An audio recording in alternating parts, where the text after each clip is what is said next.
কাপড় চোপড় কিছু দেয় না, খাওয়ান পরান কিছু দেয় না, সে শুধু আমার সাথে রাত্রেবেলা ঘুমাইতে চায়। সেটা কি কখনো হয়? সেটা হয় না কখনো। আমি চাই যে ঠিক আছে, আমার স্বামী আছে, আমার স্বামী আমাকে খাওয়ান পোশাক বরণ পোশাক যা আছে সব দেব, কিন্তু তার সঙ্গে আমি সব কিছু করবো, কিন্তু আমি অন্য কোনো পুরুষের সঙ্গে কেন করতে যাব? ঠিক আছে, আমি তো কোনো পরপুরুষের সঙ্গে করতে যেতে পারবো না। এটা বলে দেখা গেছে আমি অনেক কথাই বলছি তাদেরকে। বলার পর সে বলল কি যে সমস্যা নয়, তুমি কোনো চিন্তা করো না, তোমার স্বামী আছে, ভালো আছে। আমি বললাম যে আপনার কারণে আমার হাজব্যান্ড বাইরে চলে গেছে, ঠিক আছে, আপনার কারণে, কিন্তু আপনি এটা ঠিক করলেন না। ঠিক আছে, আজকে আমার স্বামীকে বিদেশ পাঠাই দিয়া বিদেশ পাঠাই দিয়া আপনি আমার সাথে রাত কাটাইতেছেন। এটা কখনো হয় না, এটা কখনো হয় না। ঠিক আছে, সে বলল যে তোমাকে আমার ভালো লাগছে বিদায় তো তোমাকে আমি সব কিছু করতে চাই। তোমাকে যদি আমার ভালো না লাগতো তাহলে তো করতাম না। একজনকে একজন যদি ভালো লাগে তাহলে তো করি।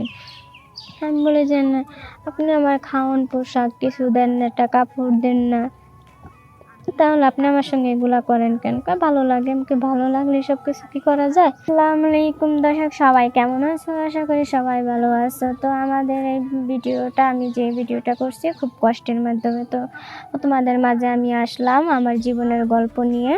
তো এটা হচ্ছে যে আমাদের এলাকায় যে একটা মাতব্বর আছে, ওই মাতব্বরটা আর কি আমাকে পছন্দ করতো। আমার হাজব্যান্ড যখন আমাকে বিয়ে করে এনেছে তখন তো উনি আমাকে পছন্দ করার পর আমি তো সেটা জানতাম না, কিন্তু উনি তেমন বুড়ো না, উনি যুবনী, ঠিক আছে, ইং বয়সেরই ছেলে মাতব্বর হয়েছে আর কি। এটা হয়, সময় তো অনেক সময় তো হয়, ঠিক আছে। তো দেখা গেছে এখন আমার হাজব্যান্ডে ও কি করে, ওই গ্রামের, আমাদের গ্রামের যে মাতব্বর, ও ফাসলাইয়া যে ও বিদেশে পাঠাইয়া দেয়। আমি তো যাইতে দেবো না, কারণ আমার স্বামী, ঠিক আছে, আমি যাইতে দিব না, কারণ খাই আর না খাই, স্বামী স্ত্রী দুজন যদি একখানে থাকে তাতেই ভালো হয়। কিন্তু আমি চাইছিলাম যে আমার স্বামীকে আমার কাছে রাখার জন্য, কিন্তু ওই গ্রামের মাতব্বরের জন্য আমি রাখতে পারিনি।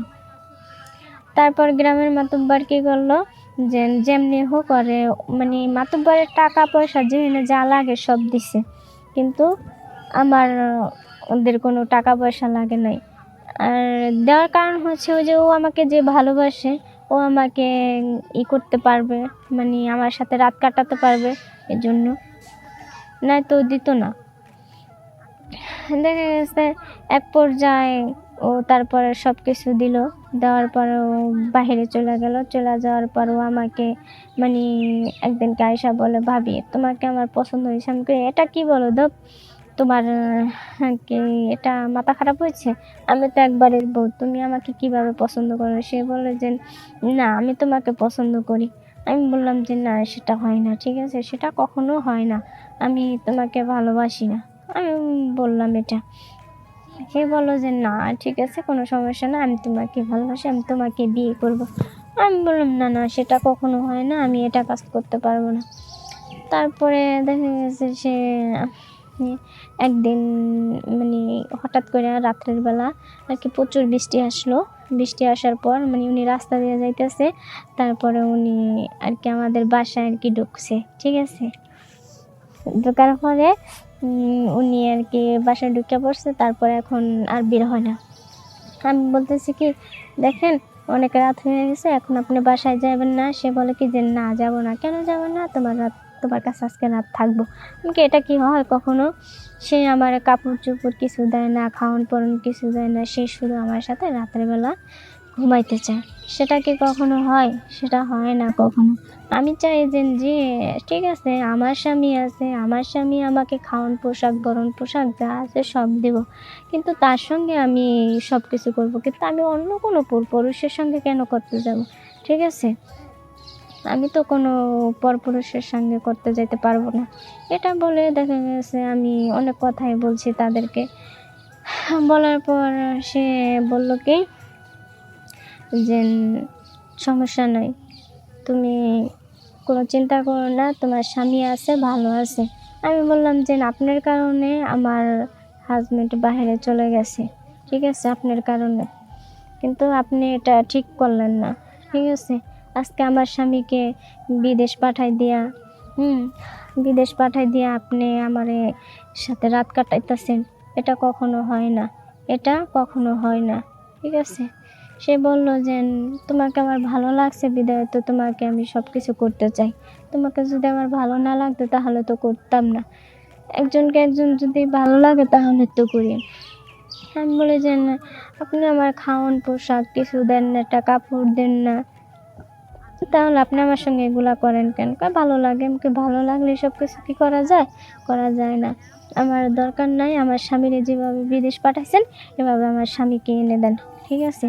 মেম্বার বলল যে না আমি এনে দেবো না, তোমার স্বামীর তুমি যদি বেশি বাড়াবাড়ি করো তোমার স্বামীর কিন্তু আমি করে ফেলাবো, ঠিক আছে, খুন করে ফেলাবো। না আমি বলছি যে কেন আমার স্বামীকে খুন করবেন কেন? আমার স্বামী আমার মতো, ঠিক আছে, সেটা। আর সে বললো যে তোমার মতো মানে? আমি বলছি আমার স্বামী আমাকে এত ভালোবাসতো, সেই স্বামীকে আজকে দূরে পাঠাই দিয়ে আপনি কি শুরু লাগাই দিয়েছেন।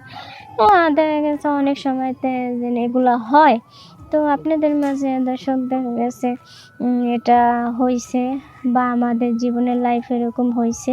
তো আমি চাচ্ছি যে দর্শক এরকম কেউ কোনো ভুল করো না, আমার মতো স্বামীকে মেম্বার চেয়ারম্যানের কথা শুনে কখনো বিদেশ পাঠায়ও না। যে ইং বয়সের কোনো যদি মেম্বার চেয়ারম্যান থাকে তাহলে পাঠায়ও না। সবাই সবাই একরকম না, আবার সবাইও ভালো না আবার খারাপও না। তো আমার জীবনের লাইফ এরকম হয়েছে, তাই তোমাদের মাঝে ভিডিওটা করার জন্য আসলাম। সবাই ভালো থাকো, সুস্থ থাকো, আল্লাহ হাফেজ।